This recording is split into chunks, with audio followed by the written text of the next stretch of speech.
하면서 코스피는 2,400선을 재탈환했습니다. 코스닥도 800선에 바짝 가까이 다가서는 모습인데요. 앞으로의 큰 그림을 그려보는 시간입니다.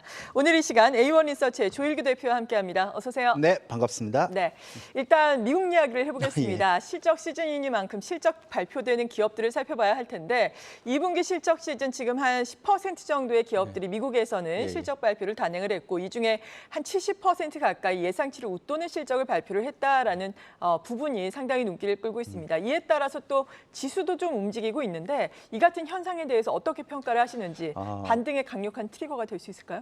아니요. 아니에요? 예. 제가 지난주에 미국의 2분기 실적을 보고 나서 제가 지수에 대한 부분을 조정을 해줄지 결정하겠다라고 말씀드렸거든요. 근데 유튜브 제목이 하락을 대비할 때 이렇게 나왔고 깜짝 놀랐습니다. 그래서 그거 아니고요. 이제 오늘 제가 정확하게 지수 밴드를 제가 가져왔습니다. 2분기 실적에 대한 정확한 분석도 제가 가져오고요. 일단 성장주는 넷플릭스하고 테슬라 두 개만 큰 거 하나 발표했잖아요. 그래서 성장주는 제가 다음 주에 다 나오면 다시 한 번 더 얘기하는 걸로 하고 금융주가 다 발표가 됐어요. 금융주 좋았죠. 예, 그래서 제가 준비한 자료를 가지고 한번 봐드릴게요. 좋은 건지 안 좋은 건지 애매하긴 합니다만. 어떻게 봐야 될까요? 예, 그래서 이제 이걸 봤는데 지금 JP모건, 모건스탠리, 시티그룹, 웨스파하고 골드만삭스하고 뱅크 오브 아메리카를 봤는데 이게 제가 왜 매출액은 없습니까? 라고 얘기하더라고요. 근데 매출은 예상치보다 올라간 게 있고 떨어진 게 있어요. 그래서 의미 없고 그다음에 대부분 다 전년 대비해서 3에서 40% 다 줄었어요. 근데 왜 이것들이 안 떨어지느냐? 처음에 JP모건하고 모건스탠리도 예상치보다 주당 순이익이 감소했잖아요.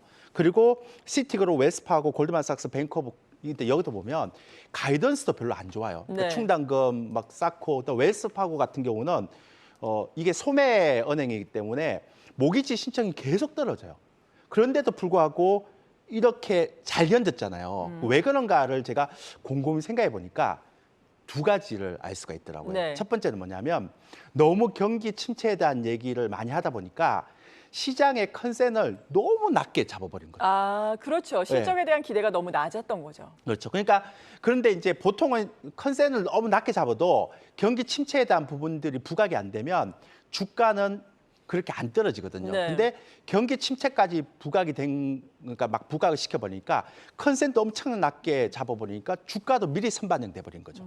그러니까 막상 딱 열었는데 예상치보다 약간만 좋아져도 시장이 리바운딩이 되는 거예요. 그렇죠. 근데 이걸 가지고 이게 좋을 거다라고 얘기하기에는 좀 그렇잖아요. 그러니까 너무 낮춰놓은 상태고 주가도 너무 선반영된 상태이기 때문에 그것 때문에 다시 올라오는 것뿐이지 이게 바닥을 쳤다라고 얘기하기는 좀 부담스럽고요. 근데 제가 이걸 보면서 어떤 생각이 들었는가 하면 이제 경기 지표나 실적은 시장에 큰 영향을 미치는 게 아니구나. 앞으로도 그럴 것 같다. 그러면 어떤 게 영향을 미칠까요? 좀 이따가 제가 궁금하게 하고 제가 좀 이따가 말씀드릴게요. 그건 제가 그냥 이제 진짜 큰 영향을 미치는 게 이제 후반부에 제가 말씀드릴게요. 근데 그 전에 다음 주 FOMC 있죠. 그렇죠. 근데 FOMC 있고 오늘 저녁에 이제 ECB 있고 BOJ도 있고 다 그렇습니다. ECB 같은 경우는 달러 인덱스에 영향을 좀 주기 때문에 근데 저는 크게 영향이 없을 것 같고 두 번째 보면 물가지수에 대한 고점 인식이 있는데요.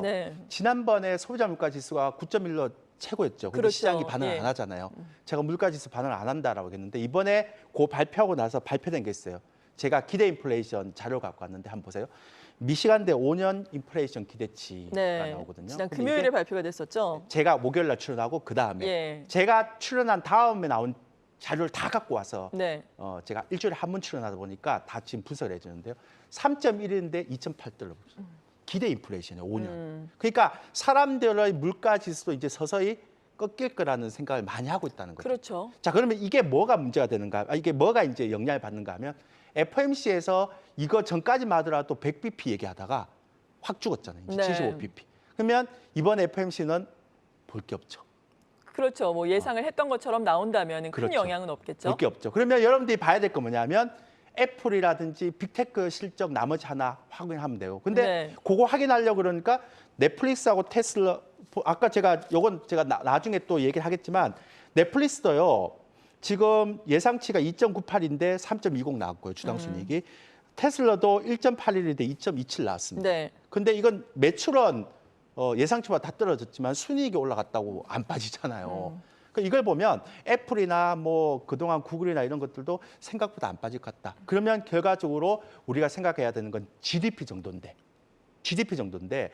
지금 GDP 나오를 보면 벌써 2분기 연속 마이너스라는 걸 대충 알기 때문에 이것도 크게 영향이 없을 것 같고 그러면 결과적으로 7월 달에는 제가 볼 때 그냥 변동성 장세에서 박스권으로 가야 될 것 같다. 네. 그러니까 크게 여러분들 신경 쓸 거 없다. 7월 달은. 왜냐하면 이런 형태의 실적에 대한 부분들이 시장에 충격을 안 준다 그러면 아까 물가지수 낮아졌기 때문에 FOMC 영향 안 주고 GDP 나오고 보니까 GDP도 다 반영돼 버렸고 그러면 영향 줄 거 없죠. 그러니까 7월 30일까지는 그냥 박스권에서 움직인다 이렇게 생각하시면 될 것 같습니다. 네, 그렇다면 지수 밴드를 어떻게 봐야 될지 궁금하거든요. 나스닥 같은 경우에는 그래도 만선은 지지가 되면서 지금 반등을 하고 있는 상황인데 박스권이라면 어느 정도 상단까지 보시는 거예요? 저는 물론 이제 상단에 예. 대해서는 13,000까지 열어놨는데 이번엔 못 갈 것 같고요. 예. 제가 볼 때는 연말이라든지 아니면 내년 초까지 가는 형태고 9월까지는 변동성이 또 심하게 나올 것 같습니다. 네. 그 이유에 대해서 제가 좀 설명을 드리겠지만 어쨌든 간에 9월까지는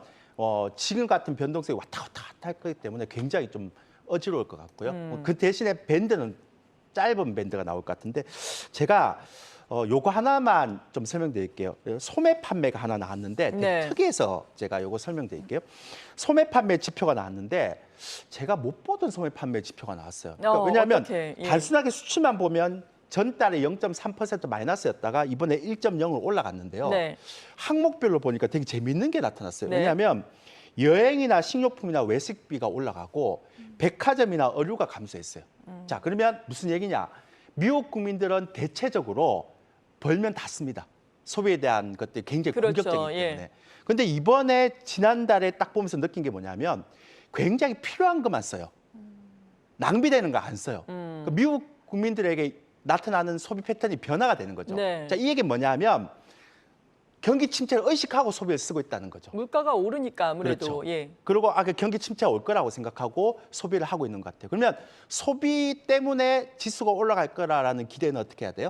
버려야 되죠. 그렇죠. 그러니까 제가 얘기했던 건 모멘텀이 안 된다라는 것. 그러니까 이걸 소매 판매가 좋아져서 모멘텀이 될 수 있다라고 생각하는 건 항목별로 보면 그렇지 않다라는 생각을 하고 있고요. 그래서 전체적으로 보면 이번에 발표된 주택 지표도 대부분 다 안 좋습니다. 그래서 그런 거 보면 제가 말씀드리고 싶은 건데 그러면 아까 나스닥 밴드 어떻게 보세요? 저는 만선 초반, 네. 그다음에 13,000선까지는 올라갈 수 있는데 그거는 연말이나 내년 초까지를 열어두는 거고 9월까지는 11,000에서 10,000선 초반에 왔다 갔다 하는 그런 장, 12,000에서 11,000 초반에 왔다 갔다 하는 박스권이 될 것 같고요. 아까 우리 하경민 앵커께서 그럼 실적이나 경기 지표가 아니면 도대체 변수가 뭘 뭡니까? 봐야 되나? 예, 그렇게 네. 얘기했죠. 제가 이 얘기를 제가 하기 위해서 굉장히 많은 자료를 찾아봤는데요. 네. 그럼 뭘까요? 경기 지표도 제가 다 보니까 뭐 그렇게 나빠지는 것 같지는 않고 아직 물론 이제 내년을 봐야 되겠지만 실적도 시장에 영향을 안 미치는 것 같은데 그럼 제가 남은 건 딱 두 개더라고요. 패권 전쟁하고 미중 간에 예, 그다음에 혹은 러시아. 과도한 예. 레버리지가 어떻게 시장에 표출되는지, 그다음에 부채가 어떻게 표출되는지. 그러니까 부채는 달러 강세가 굉장히 계속 지속되면 이게 어떻게 표출될지 잘 몰라요. 근데 그럼 당신은 그거에 대해서 얘기하면서 왜 나스닥을 만선 초반 정도로 생각하고 있느냐라고 얘기하는데 보통 제가 한 주식시장에서 경험을 하니까 한 30년 이상 네. 경험을 해보니까요.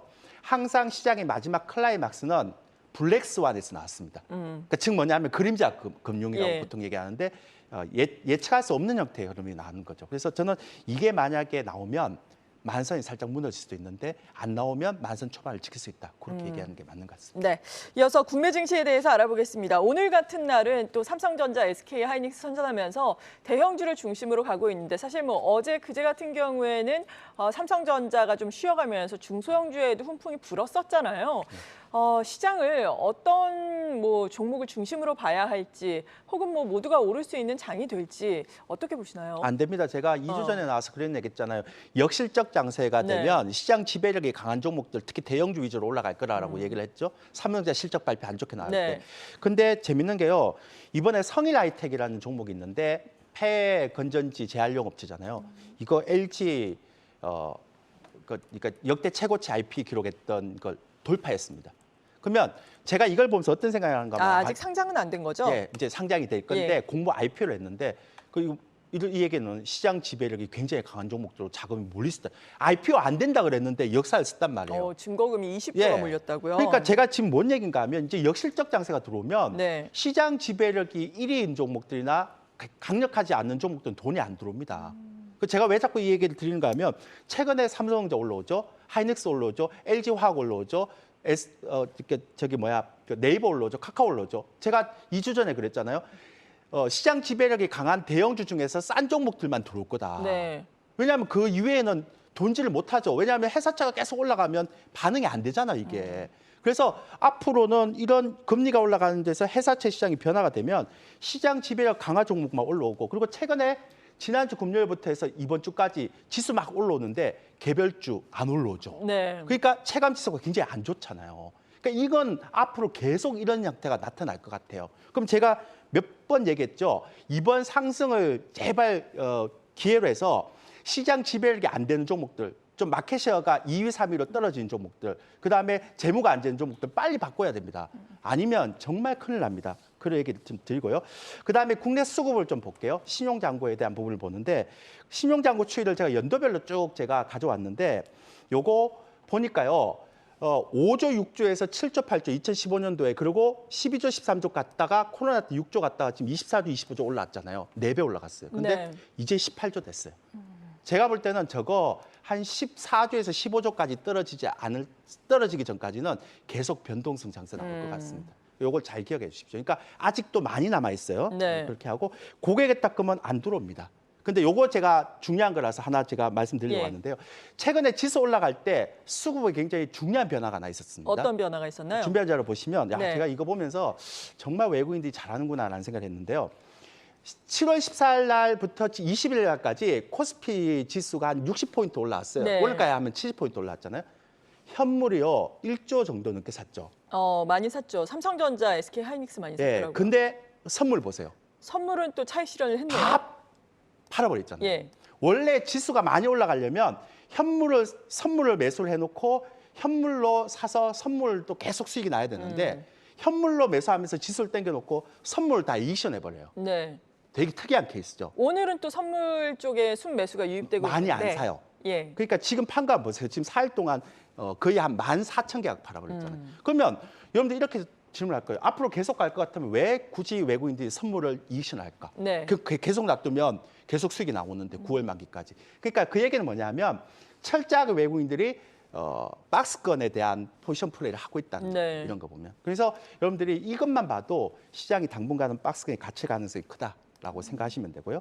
그래서 제가 볼 때는 한 2,200 정도에서 2,600 정도, 또 2,600도 연말까지 봐야 되는데 최근에 시장에서 역실적 장세만큼이나 중요한 게 제가 예전에도 그랬지만 절대로 바이 앤 홀드 안 됩니다. 네.